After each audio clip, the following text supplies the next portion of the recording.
On Texas News Channel, scooter safety regulations, Twitter sensation Brother Nature's visit to UT, and why your tap water may have a fishy smell. You're watching Texas News Channel, your leader for live, local UT coverage. Good evening. Welcome back to Texas News Channel. For Monday, February 11th, I'm Paolo Quiroz. And I'm Donya Allen. Thank you for joining us for our first show of the semester.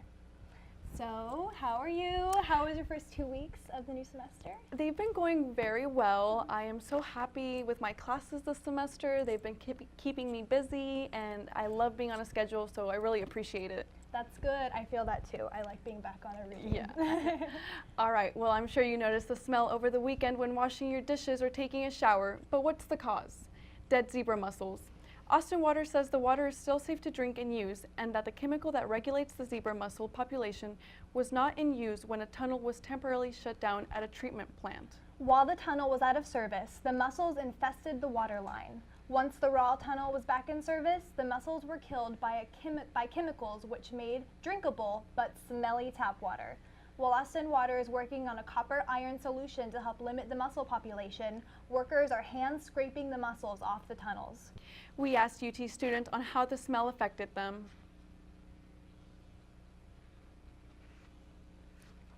Well, I haven't experienced it myself, but it's kind of troubling to hear that something like that happened if maybe the water wasn't checked or some accident happened, but it's just a little concerning. Water just like affects like all of us, and so like it does make a really big difference when like there's something off about the water. Also, like I don't know if this is somehow linked to it, but when I did drink water from like places like Greg, like you know wherever there was water fountains, like it definitely tasted a little off to me.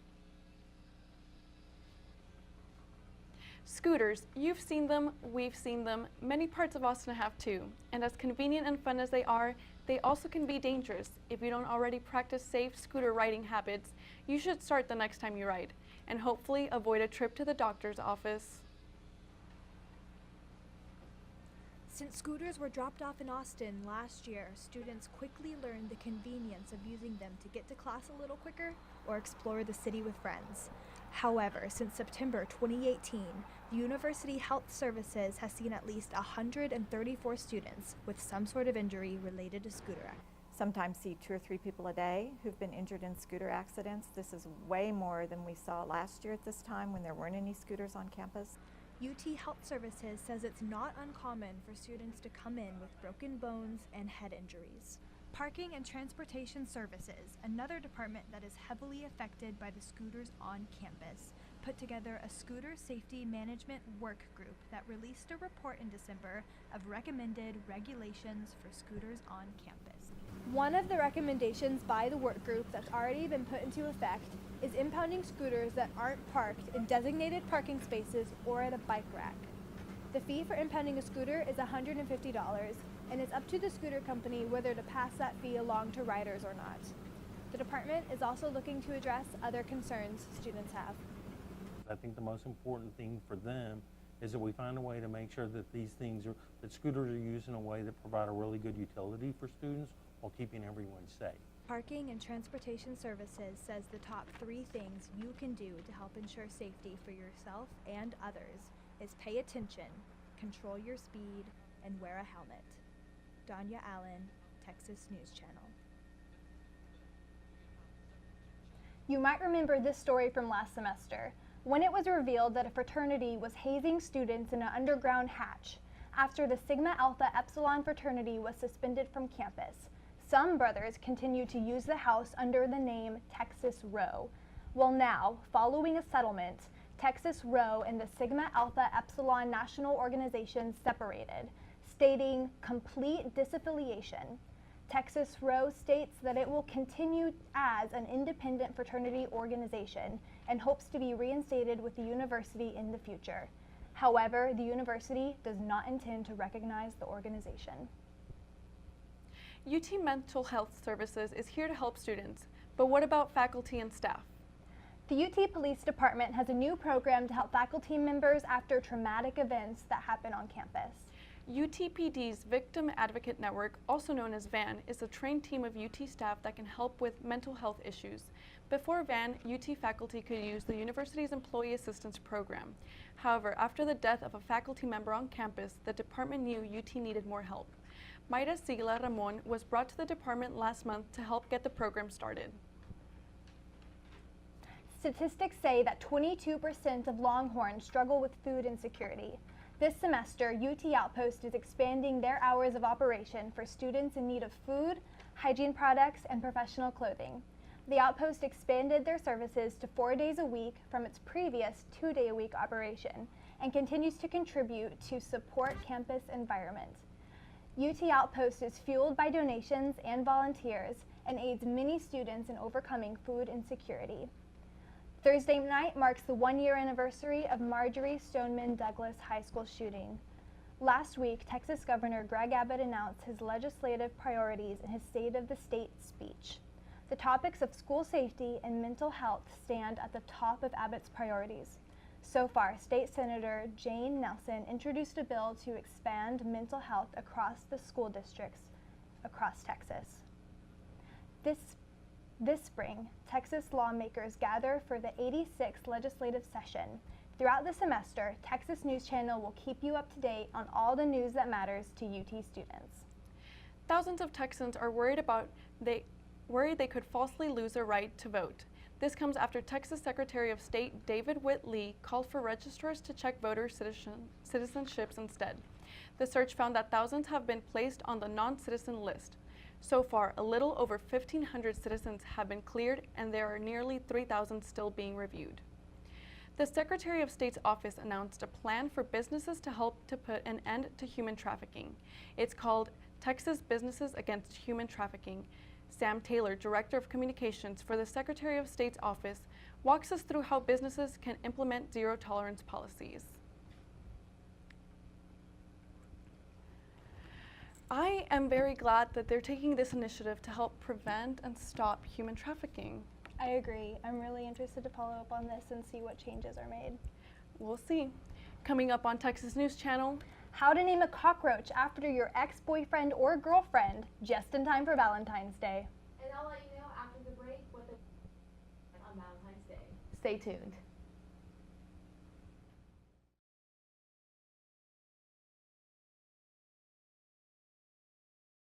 Donya, something that has taken a lot of getting used to is the bag ban in Austin, like having to bring my own bags to HEB. Really? You know, I actually love that. I love that people are doing that. I think people really need to do their small part, you know? Well, the City of Austin wants your opinion. Following the links on the screen, you can let major retailers know if you want their company to ban single-use bags. Talking about changes, liquor stores could be open all week now. Representative Richard Pena Raymond proposed a House bill that calls for liquor stores to stay open longer as well as a 7-day work week. Today, 42 states sell alcohol on Sundays. Austin legend Willie Nelson created a CBD coffee blend. He's calling it Willie's Remedy. CBD will not get you high, but it's derived from hemp and has pain relief elements. Willie's Remedy is brewed with coffee beans from Colombia and organic hemp oil from Colorado. Each 8-ounce cup will contain 7 milligrams of CBD and will be available across the country. From Ellen DeGeneres' crowded performance in front of the tower in 2017 to constant Matthew McConaughey sightings around the communications school, UT is the spot for celebrity appearances. And now, popular Twitter stars are making their way around the 40 acres. Last week, Twitter sensation Brother Nature made a visit to the Frank Irwin Center, cheering on the Longhorn basketball team and greeted fans at their game against the Baylor Bears. I still love the OU fans if I got OU fans. So. Just in time for Valentine's Day, the El Paso Zoo created an outlet for all scorned lovers. Listen to this. The zoo will name a cockroach after your ex, and on Valentine's Day, they'll release the bugs into the meerkat exhibit. Revenge seekers will be able to watch the free-for-all live on the zoo's Facebook page. I am honestly so interested to see how many cockroaches will be fed to the meerkats. That's so interesting. Do you think a lot of people will participate in that? I don't know. I guess we'll have to watch and see. Well, since that's all the way in El Paso, what will you be doing for Valentine's Day? So for Valentine's Day, my boyfriend has planned something out, but all I know is that it will be outdoors. Well, you better figure out what the weather is going to be for that. It's going to be outside. Let's see what Mason has for us in the Weather Center. Mason? Thanks, Paula. This weekend was full of fog and chilly temperatures, but will it rain on Valentine's Day? Stay tuned to see what's in store for the rest of the week.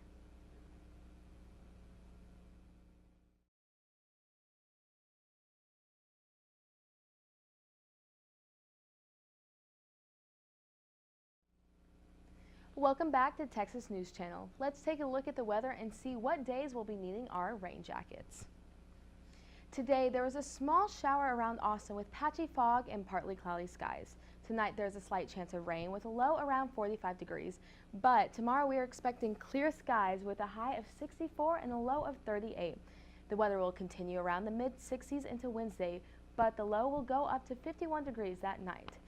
Finally, after so many gloomy days, the sun will make an appearance on Thursday and Friday with highs in the mid to low 70s.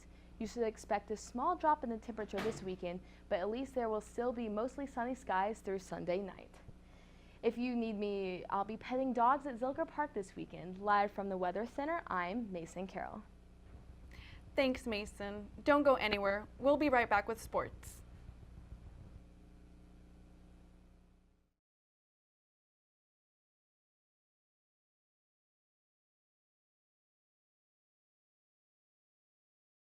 And we're back with sports. Tonight we're joined by Eric Goodman, who is here to catch us up on how Texas men's basketball fared this past week. Thank you, Paula. On Wednesday night, the Longhorn men's basketball team took on the Baylor Bears in the Battle of I-35. TSTV Sports' very own Clark Dalton was at the game and has more from the Frank Irwin Center. In the middle of the season, the Texas Longhorns were struggling to find their identity. On Wednesday night against the Baylor Bears, the Horns sought to end this roller coaster ride with a victory that could save their tournament chances and another year from broken promise. Guards Kerwin Roach and Matt Coleman set the stage for a statement win by scoring 39 points combined. We was very well aware of the conference standings, and that was on a 6-game winning streak. The last 2 games they won by like 50 plus. They blew out TCU and blew out somebody else. But, you know, we just came in there and we just sat down on us to just draw the line in the sand. And you just got to stand up. And we just played our best basketball today. Their collective performance electrified the offense as the Longhorns shot 61% from the field in the first half, building a 15-point lead by halftime. Baylor tried to claw back, but each jab was rendered by a Texas counter. Obviously made the run in the second half, and they played with just nothing to lose and great aggressiveness. But I thought our guys responded really well. You know, key for us with this group and all year is just you know, recovering from something if it doesn't go your way. The 84-72 win not only improved Texas' standing in the Big 12, it showcased the resilience of a team that had been cast aside as a pretender. Games like this serve as a turning point in the season, where a team begins to scratch the surface of their potential, fulfilling their ultimate greatness.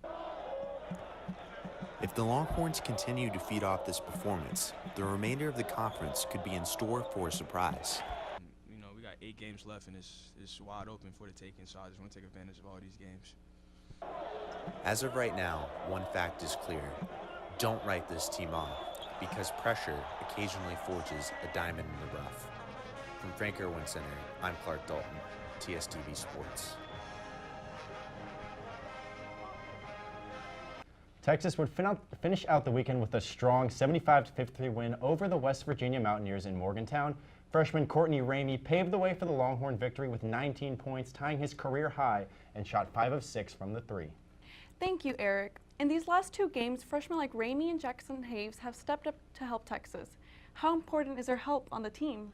It's huge, and this has been a mantra throughout all of Shaka Smart's time at Texas. The freshmen do step up. To his credit, he recruits well, and freshmen like Ramey and Hayes, they step up in places where some veterans like Jericho Sims, Dylan Osikowski, when those players who haven't made those improvements, those jumps that we kind of hoped that they would, at least these freshmen are now growing and stepping up into a role where they can cover up the slack. And Texas, to their credit, they had a really rough stretch first couple of months of the season. They've turned it around a little bit, won 3 out of their last 4 against tough Big 12 opponents, have another one tomorrow night, but the freshmen have certainly helped spark this run. Yeah. Well, the Horns take on the Kansas State Wildcats tomorrow in Austin. Now the Wildcats are currently the best team in the Big 12. What does Texas need to do to make sure they come out with a win on Tuesday night?